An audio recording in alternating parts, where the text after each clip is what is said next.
Ini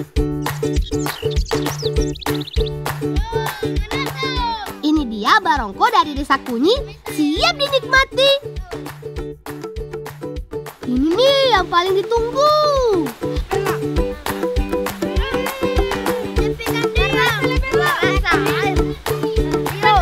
Apalagi ditemani air terjun yang indah dan kakak-kakakku yang cantik. Makan menjadi lebih nikmat. Teman-teman di rumah, kalian harus mencoba cemilan dari desa kami ini.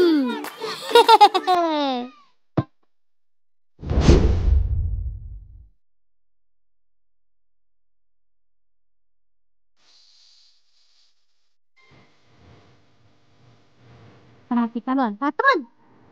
Lihat kanan kiri ya. Siapa tahu ada si kapa di sekitar kita. Yap, kalau di desaku, tanaman gadung biasa disebut si kapa. Biasanya sering tumbuh di tempat-tempat seperti ini. Kalau sudah berbuah besar, biasanya batang si kapa sudah tidak terlihat. Jadi harus lebih jeli mencarinya.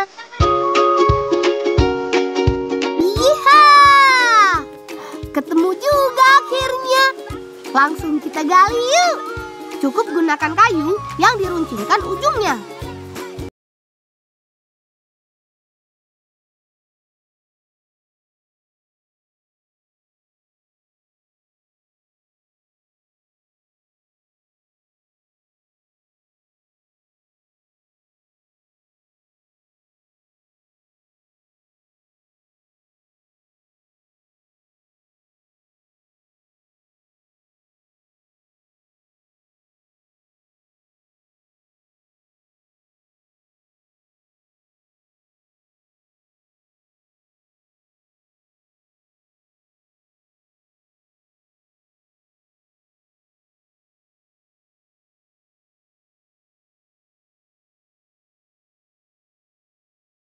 Lanjutkan petualangan kita.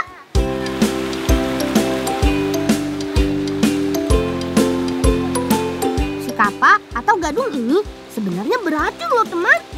Tapi dengan pengolahan yang benar, semua racun ini bisa dihilangkan. Pertama, cuci si kapa sampai bersih. Jangan lupa hilangkan tanah dan getah yang keluar dari umbinya. Proses kedua, kupas semua kulit arinya. Jangan sampai ada kulit yang tersisa. Iya, mirip mengupas kulit singkong. Kemudian, si kapa dipotong tipis-tipis dan dilanjutkan dengan memotong secara memanjang. Iya, memotongnya dapat menggunakan pisau atau diserut. Semakin tipis potongannya, semakin cepat racunnya hilang. Nah, setelah dipotong tipis, rendam dengan air garam semalaman. Proses ini akan mempercepat getah dan racun keluar dari umbinya. Si kapa yang sudah direndam air garam semalaman, kemudian dicuci dan letakkan di air mengalir selama semalaman lagi di sungai. Jangan lupa pasang jaring segi 4 seperti ini, agar air mudah berganti dan si kapa tidak hanyut.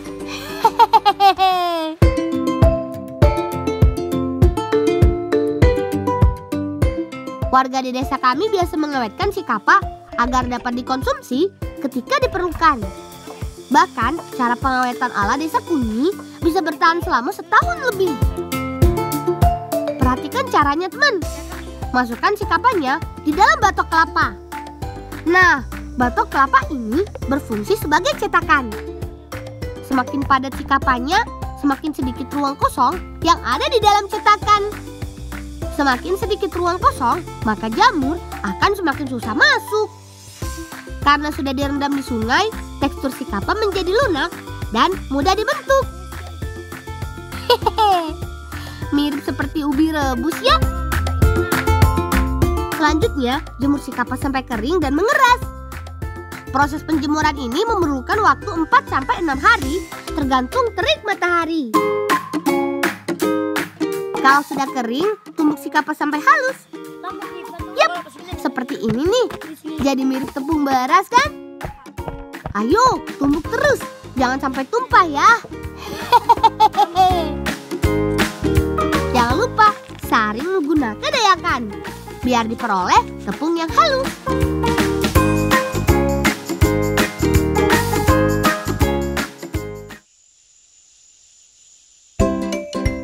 Teman, dari tepung gadung tadi bisa kita olah loh menjadi kue khas di desaku. Namanya kue lame-lame. Biasanya kami menggunakan pewarna dari buah naga untuk menghasilkan warna merah. Untuk warna kuning bisa dengan sari kunyit. Eits, tapi jangan banyak-banyak ya, karena kunyit dapat merubah rasa menjadi pahit. Lanjut, kelapa yang kami gunakan tidak boleh terlalu tua atau terlalu muda. Kata ibu sih, agar kue tetap renyah dan enak.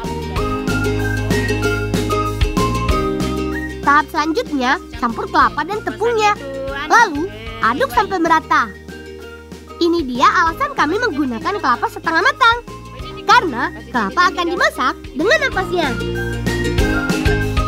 Setelah kalis, pisahkan adonan menjadi 2 bagian untuk dicampur dengan pewarna makanan. Ini nih yang aku suka. Membentuk adonan supaya menjadi bulat punya tantangan tersendiri, teman. Tidak perlu menggunakan cetakan kok. Cukup dengan telapak tangan kita sebagai cetakan alami. Kami biasa memakai gula merah untuk lapisan paling luas.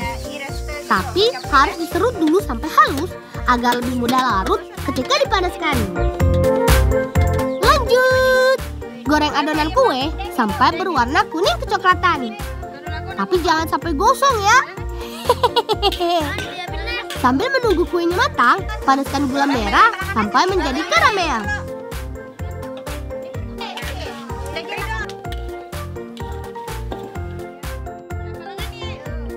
Terakhir, masukkan adonan kue ke karamel gula merah.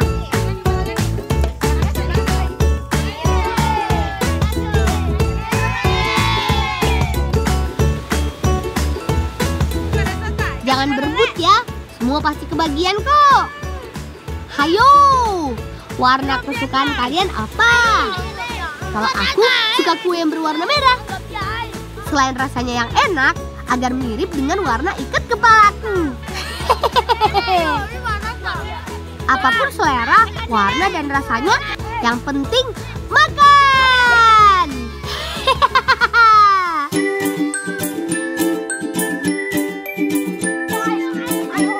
Ini dia buah kesukaan kami, buah copeng atau buah jamblang. Buah ini muncul setahun sekali ketika perpindahan musim kemarau ke musim penghujan. Hati-hati Abdal panjatnya.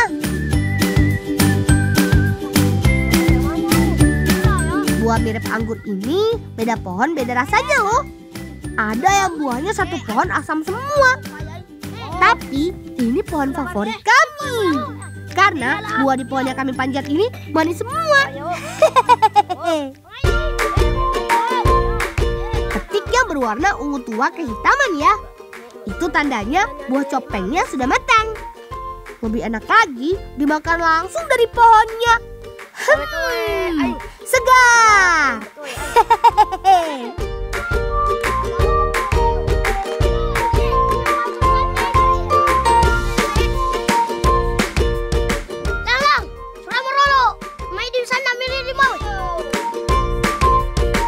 Sudah cukup banyak nih buah yang kita dapat. Ayo, lanjutkan petualangan kita. Gali terus tanahnya. Jangan sampai singkongnya patah ya. Wah, sepertinya ukuran singkong cukup besar. Jadi harus digali sampai dalam agar mudah dicabut. Ciri-ciri singkong yang siap panen, batangnya sudah agak tinggi dan warna daun mulai menguning. Biasanya perlu waktu 6-8 bulan sampai bisa dipanen. 1, 2, 3.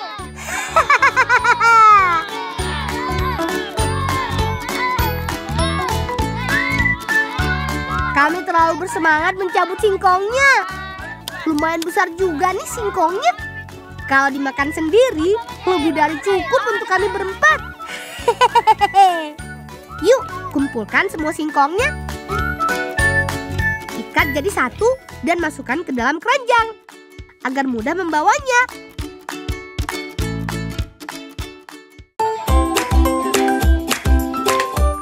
Di desa kami ada makanan utama selain nasi, yaitu jepa. Hampir semua warga di desa kami selalu mengkonsumsi jepa. Eits, singkongnya bukan langsung dimakan ya, tapi harus diolah dulu. Pertama, kupas semua singkong dari kulitnya. Pastikan tidak ada kulit yang tersisa. Buang bagian yang keras juga ya. Cuci singkong yang sudah dikupas sampai bersih. Agar jepanya lebih menarik, kita beri warna teman. Cukup menggunakan buah copeng yang kami petik tadi. Jangan salah, buah copeng sangat berkhasiat loh. Kalau di sini dipercaya dapat menyembuhkan sakit perut.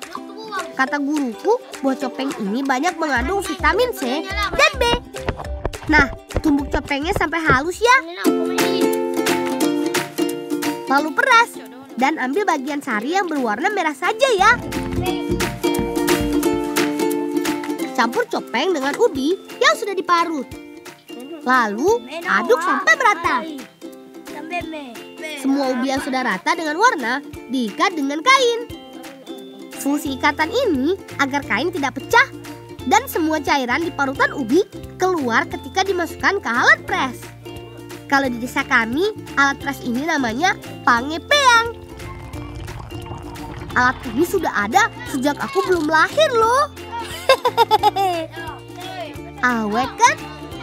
Padahal warga desaku setiap hari menggunakan alat ini. Tekan terus alat presnya ya, sambil sesekali dibuka dan dibalik posisi kainnya. Yap, betul. Sampai sudah tidak ada lagi air yang menetes.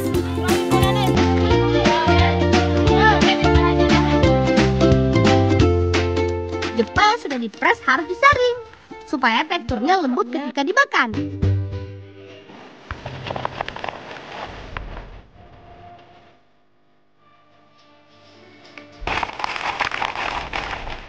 Ini dia alat tradisional untuk memasak jepa. Menggunakan 2 piring yang terbuat dari tanah liat. Panaskan dulu kedua piringnya. Lalu ampas ubi ditaruh di antara kedua piring. Panas yang tersimpan di piring tanah liat akan mematangkan jepa di kedua sisinya. Unik kan? Waktu memanaskan pun harus pas. Tidak boleh terlalu lama dan terlalu sebentar. Tuh, kakak Nisa yang sudah ahli.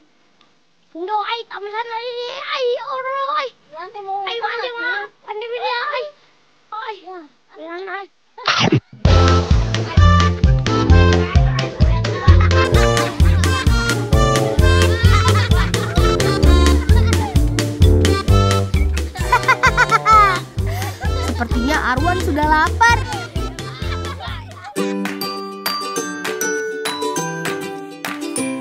Teman di rumah, kalau kalian kemari, pasti akan mendapati pemandangan indah seperti ini. Yap, tapi belum lengkap tanpa makan-makan. Apalagi sambil ditemani kakak-kakakku yang cantik-cantik. Jepa mengandung banyak karbohidrat, teman. Makanya bisa sebagai pengganti makanan pokok.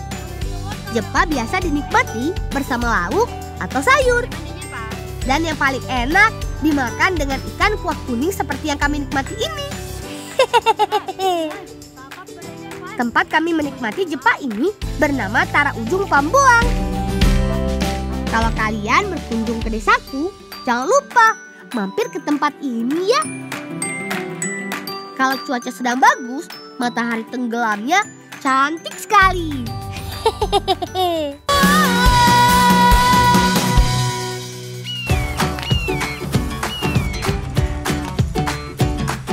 Ayo teman-teman, kita mulai petualangan hari ini dengan semangat.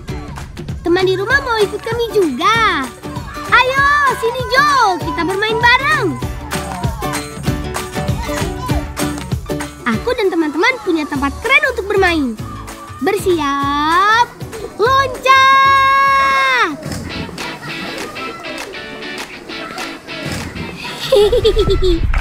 Gimana teman, aksi kami? Keren kan? Jangan pernah meniru aksi kami ya kalau teman di rumah tidak bisa berenang. Apalagi loncat dari ketinggian 7 meter seperti ini. Berbahaya. Kalau kami sih sudah terbiasa. Hampir setiap hari setelah pulang sekolah, aku dan teman-teman bermain di sini. Aku jamin kalau sudah coba sekali loncat, pasti ketagihan. Selamat datang di Tanjung Silar, salah satu tempat wisata andalan dari desaku, Desa Jiko, Kecamatan Motongkat, Kabupaten Bolaang, Mongondo Timur, Sulawesi Utara. Pemandangannya keren dan asik untuk dijadikan latar berfoto, membuat Tanjung Silar selalu ramai dikunjungi wisatawan, terutama saat libur sekolah dan libur hari raya. Sedikit info nih untuk teman di rumah. Kalau mau loncat dan bermain air di Tanjung Silar, lebih baik pagi atau siang hari. Kalau terlalu sore, biasanya ombak sedikit besar. Jadi pasti tidak nyaman berenangnya.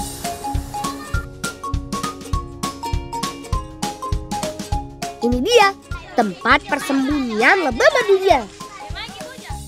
Sebelum kita mengambilnya, paman harus melubangi batu terlebih dahulu. Lebah suka membuat sarang di goa atau celah-celah batu. Mereka melakukannya untuk menghindari predator. Hewan penghasil madu ini mudah menyengat siapa saja yang mengganggu sarangnya.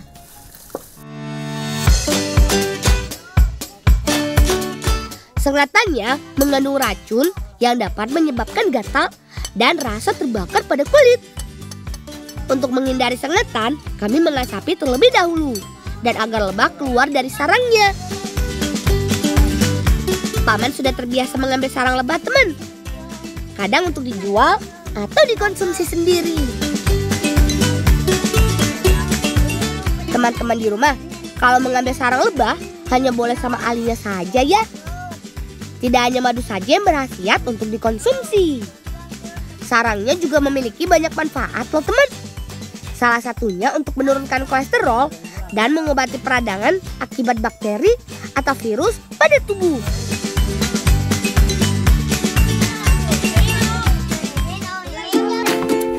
Lagi. Siap-siap dicatat ya teman. Bisa untuk bekal sekolah nanti. Ibu yang akan membuat adonannya. Pecahkan telur, lalu masukkan gula secukupnya dan aduk sampai merata. Masukkan kelapa yang sudah disangrai ke dalam adonan telur dan gula. Kemudian tambahkan tepung terigu yang sudah disangrai dan aduk sampai merata. Adonan siap untuk diwarnain, teman. Aduk-aduk sampai warnanya berubah ya. Jadikan adonan berbentuk bulat. Dengan cara seperti ini, teman. Selanjutnya, masukkan ke dalam tempat yang sudah disiapkan. Adonan siap untuk di oven. Dipo, Tri, Fauzan, jaga apinya ya. Jangan sampai gosong. Di desa kami masih menggunakan oven tradisional, teman. Konon bisa menjaga cita rasa tidak berubah dari dulu. Seperti ini nih. Penutup yang sudah dipanaskan ditaruh di atas adonan agar adonan bagian atas matang merata.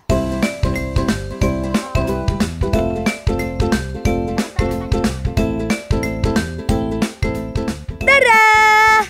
Ini dia kue baru Asa khas desa kami. Ayo teman, kita makan.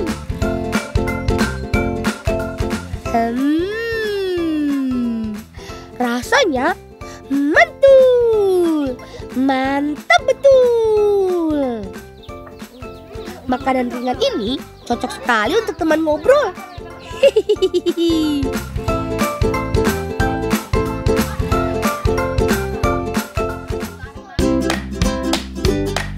Selamat datang di kebun kelapa milik kakekku.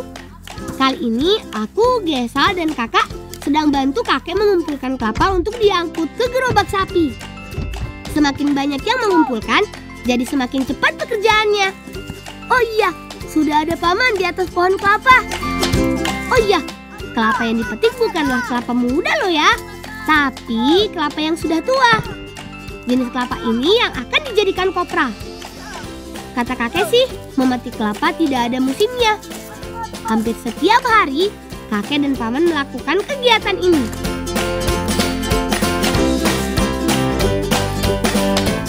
Sudah cukup sepertinya. Ayo, kita ikut naik. Berangkat, Kek. Ayo, sobat. Saatnya kalian beraksi. Ayo, siapa yang mau ikut naik gerobak sapi bareng kami? Gerobak sapi ini jadi salah satu kendaraan angkut masyarakat di desaku. Maklum saja teman, kebun kelapa kakek jaraknya cukup jauh dengan tempat pembuatan kopra. Jadi peran kedua sahabat ini sangat membantu kakek setiap hari. Bayangkan kalau tidak ada kalian, kami pasti kesusahan mengangkut kelapanya. Sampai ketemu di rumah kebun kakek ya teman.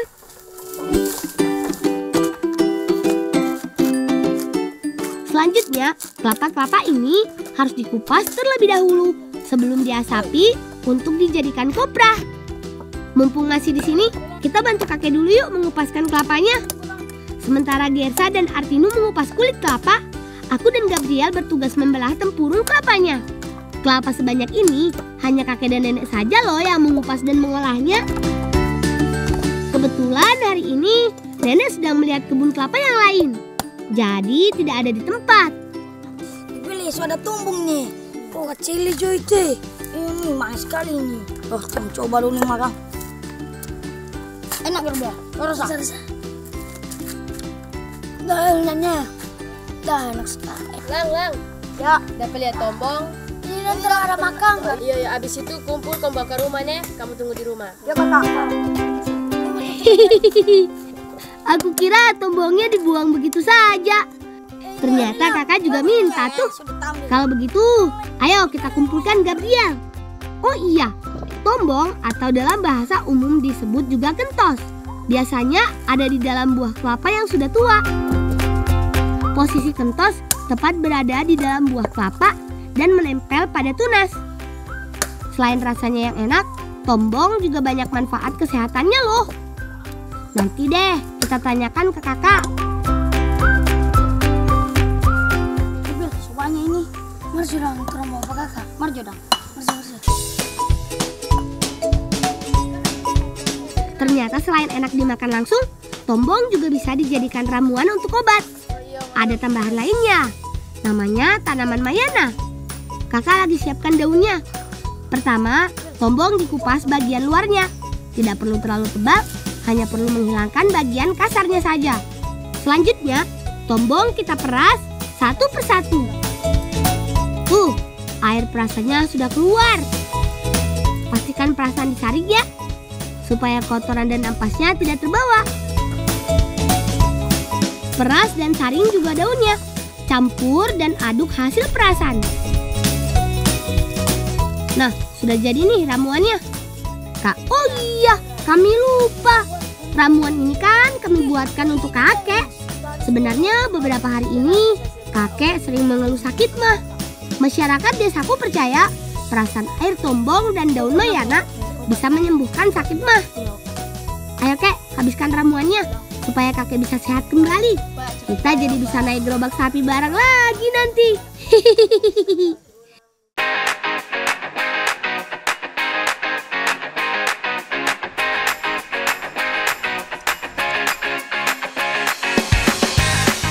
Pacu terus roda otonya kawan. Oh iya, perkenalkan, aku adalah si Bolang dari Pulau Siau, Kabupaten Sitaro, Sulawesi Utara. Sebagai anak pulau, kami diberkati oleh pemandangan alam yang sangat memukau.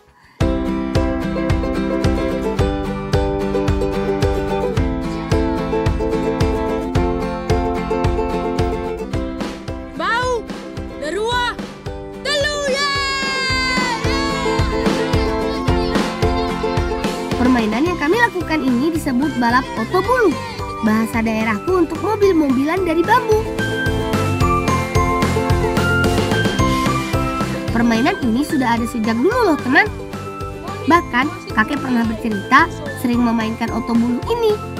Jadul alias zaman dulu banget kan? Sesuai namanya, mainan ini terdiri dari rangka bambu panjang dengan setir dari batang kayu. Cara menggerakkannya tinggal didorong seperti ini teman. Wush! Untuk rute lintasan kali ini mengelilingi patung hingga garis finish yang dijaga Mikael.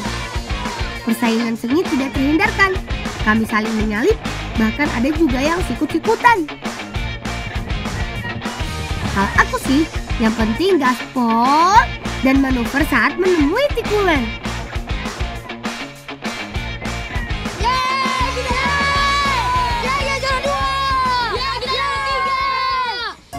Jadi, siapa tim yang menang? Pasti DP menang. Ada tim bola. Bola, baru satu permainan. Maju ulang dong. Mari jarang ulang dong. Mana kira orang takut. Mari jo, ulang. Kami kembali berbaris rapi di garis start. Setirku pegang erat-erat. Jalur lintasan ku perhatikan baik-baik. Tinggal tancap gas menunggu aba-aba wasit. Semua siap? Bye-bye bangun nih, Bapak Rebe.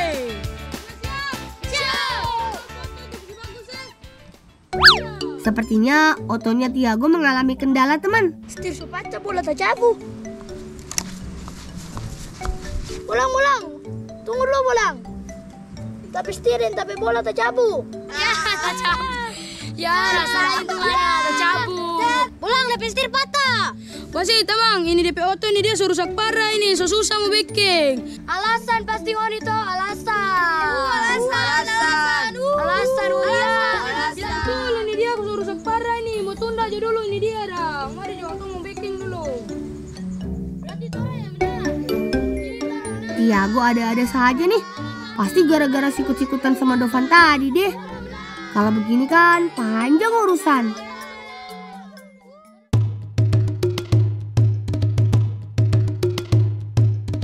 Kami harus mencari bahan-bahan dulu untuk memperbaiki otonya Tiago.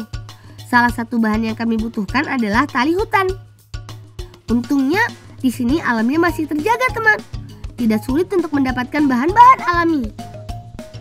Teman, ada banyak sekali tanaman hutan yang dapat dijadikan tali. Seperti kulit pohon waru, rotan, dan masih banyak lagi. Kalau yang banyak di daerahku adalah sejenis sirih hutan. Biasa disebut tali hutan. Dari buku yang aku baca, tali hutan termasuk sebagai tanaman merambat. Tanaman ini tidak memiliki batang kokoh, sehingga hidupnya bertumpu pada pepohonan lainnya untuk mendapatkan cahaya matahari. Sirih hutan ini ditandai dengan bentuk daunnya yang membulat, bukan menyirip ya. Beda dengan tanaman rambat lainnya, tali hutan ini memiliki batang yang lebih lentur dan tidak mudah patah. Makanya cocok sekali dijadikan tali teman. Yang kami cari adalah tali hutan yang masih berwarna hijau. Tarik. Tiago, mana yang bagian gulung Tiago? Tarik terus kawan. Tanaman ini memang bisa mencapai panjang 10 meter loh.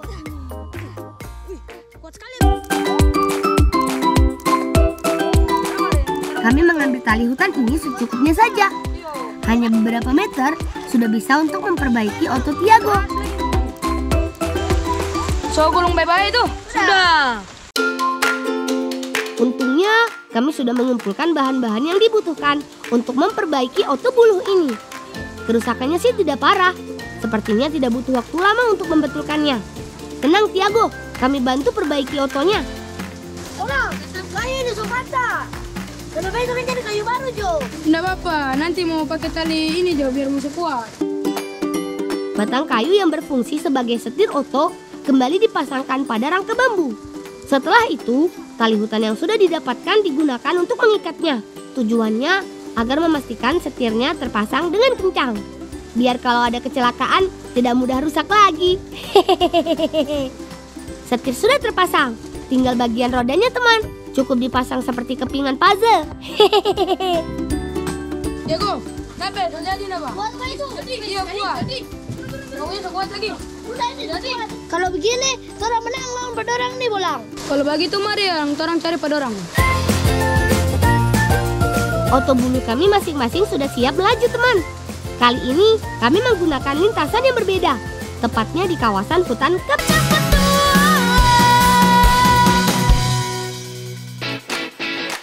Jalur yang sepi dan menurun ini cocok sekali menjadi arena balap kami. Bolang, orang tim harus menang, kasih kalah pedorang. Siap? Siap. Sembau, kedua, telu. Wuhuu! Oto buluku melaju dengan kencang. Derap langkahku sudah menyatu dengan gerak Oto. Tidak asal kencang, aku juga sudah lihai mengendalikan setir Oto bulu. Yuhu! Gas terus!